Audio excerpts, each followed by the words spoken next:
Assalamualaikum warahmatullahi wabarakatuh.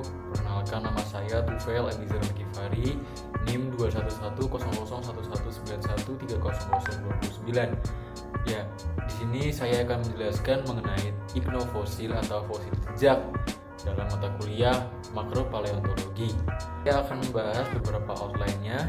Yang pertama adalah pengertian dari iknofosil, kedua ada karakteristik dari iknofosil, kemudian klasifikasi iknofosil, pengertian substrat dan preservasi terhadap iknofosil, lalu iknovasies, kemudian hubungan substrat dengan distribusi iknovasies, dan yang terakhir adalah manfaat dari kita mempelajari iknofosil. Iknofosil atau transfosil atau fosil jejak ini merupakan struktur sedimen di mana dia berisikan jenis seperti trek, trail, burrow, boring, tube.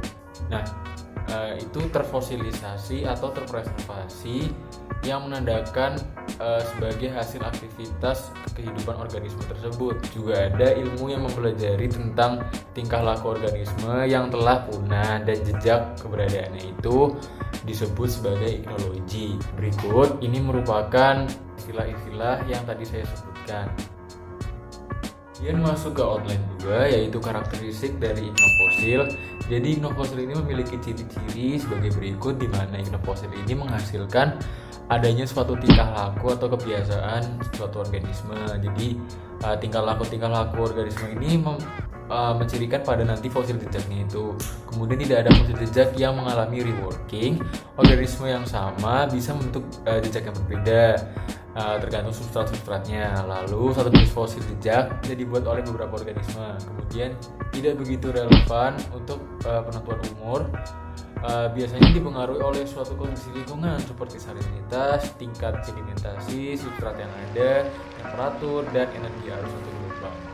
Kita masuk ke outline yang ketiga. Moving on, kita ada klasifikasi dari iknofosil itu sendiri. Nah, klasifikasi ini kita berlakukan pembedaannya atau penggolongannya berdasarkan tingkah laku atau behavior dari masing-masing organisme. Pertama dari klasifikasi jenis Repsnia atau crawling, di mana jejaknya ini berpindah dari satu tempat ke tempat yang lain. Nah, biasanya membentuk jejak yang relatif lurus ataupun melengkung. Ada Kubisnia atau resting, di mana sesuai namanya saja ya, resting itu merupakan jejak istirahat suatu organisme pada sedimen halus. Nah, bisa juga akibat dari organisme ini bersembunyi. Jadi bersembunyi dari apa? Bersembunyi dari predator, atau juga bisa jadi organisme ini nih menunggu mangsa. Kemudian ada Fugitsnia atau escaping, di mana jejak yang dihasilkan organisme tersebut itu lari, sesuai namanya escape, akibat sedimentasi mendadak atau arus turbidit. Nah, biasanya patternnya itu bentuknya itu menyundut. Dan yang keempat ada Domitsnia atau dwelling. Nah, sesuai namanya juga nih, dwelling itu kan merupakan nest atau tempat tinggalnya. Jadi jejak saat organisme tinggal di suatu substrat sedimen dilakukan saat hewan ini hidup secara infaunal. Infaunal itu adalah hewan yang dimana organisme yang tumbuhnya itu di dalam substrat atau di dalam sedimen gitu, tertambat. Ada Agritsnia atau biasa kita kenal dengan trap and farming. Biasanya ini bentuknya ini kayak honeycomb dari suatu lebah gitu. Nah, jejak organisme ini untuk saat membuat perangkap makanan gitu. Nah, biasanya berupa burrow yang saling terhubung untuk menangkap mangsa yang lebih kecil. Ada Passagenia atau grazing, di mana hampir sama dengan Rapsnia, cuman organisme ini berpindah sambil memakan nutrien atau mikroorganisme di atas substrat. Biasanya jejaknya ini berputar melengkung di atas substrat. Di mana substrat adalah sedimen, di mana fosil jejak yang dapat ditemukan. Nah, ini itu menurut Cataneo tahun 2005.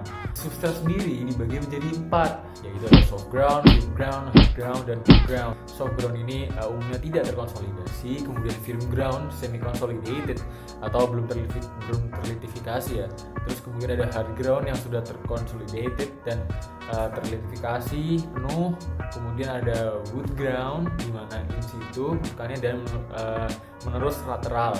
Kemudian substratnya ini berkarbon. Selanjutnya itu preservasi. Nah, preservasi adalah melestarikan suatu iknofosil.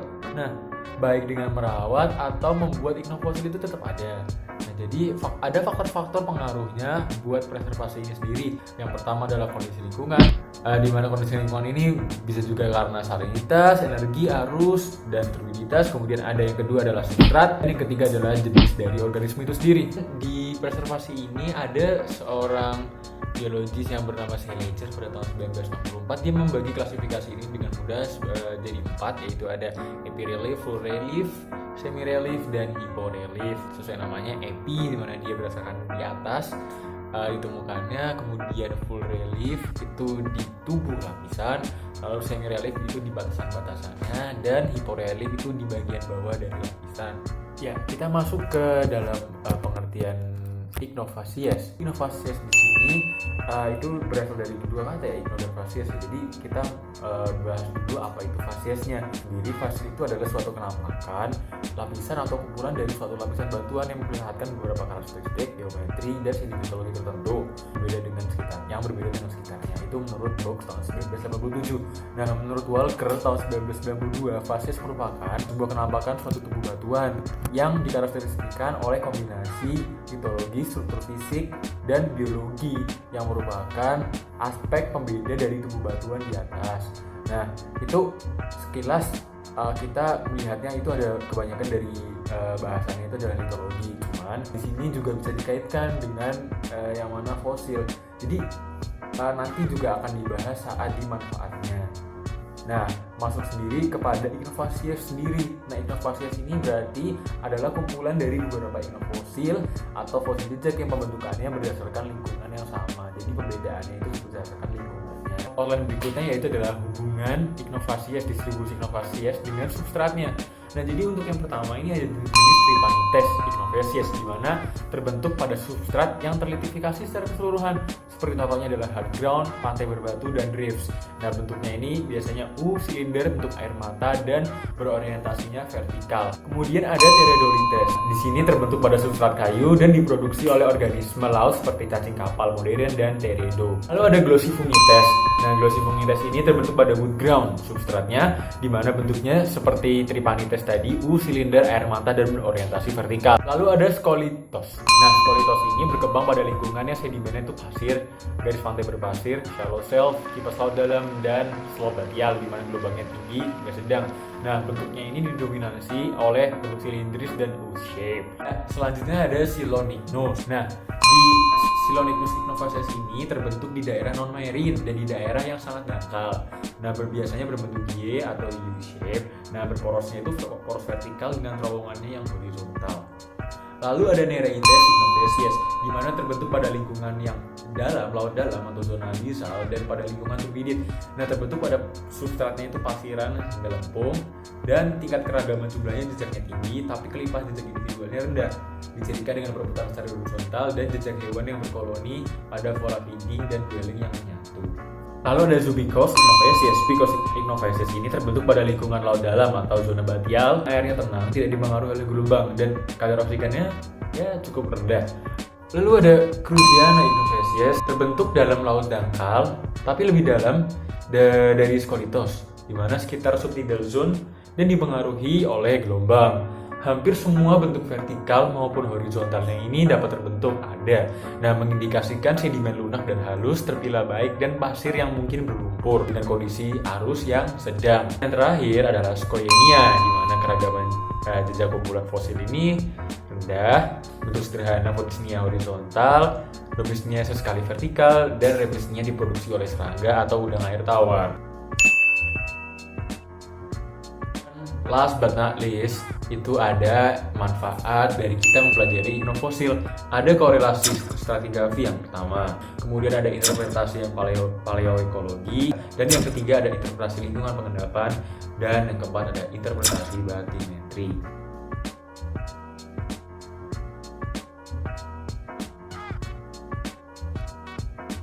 Ya, cukup sekian penjelasan dari saya. Kurang lebihnya mohon maaf. Wassalamualaikum warahmatullahi wabarakatuh.